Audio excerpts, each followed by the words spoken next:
Mixed martial arts semifinal के मुकाबले DHA sports complex में जारी हैं। पाकिस्तान की खातून फाइटर बानो भट्ट ने इंडिया के हरीफ को शिकस्त देकर फाइनल में जगह बना ली है। मजीद तफला जानते हैं खुर्रम मलिक से, जो इस वक्त पाकिस्तानी फाइटर के हमरा मौजूद है। खुर्रम, अपडेट कीजिएगा।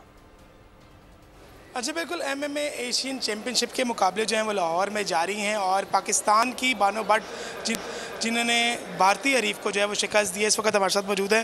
पहले तो बहुत बहुत बानो आपको मुबारकबाद पेश करते हैं। यकीनन एक बहुत बड़ी कामयाबी और भारतीय हरीफ था, तो किस तरह का जो है वो फील कर रहे थे और आपने कामयाबी ली है, क्या कहोगी? अल्हम्दुलिल्लाह मैं बहुत ज़्यादा खुश हूँ और मैं आप सबसे ये चाहती हूँ कि आप मेरे लिए कल फाइनल के लिए दुआ करें, मैं पाकिस्तान के लिए गोल्ड मेडल जीतूँ। जब मैं रिंग के अंदर जा रही थी सिर्फ मुझे बाहर क्राउड का इतना नहीं था, पीछे से पाकिस्तान का फ्लैग और कोच मेरे ड्यूरिंग राउंड में। सब्सक्राइब करें और बेल दबाएं ताकि कोई खबर रह न जाए।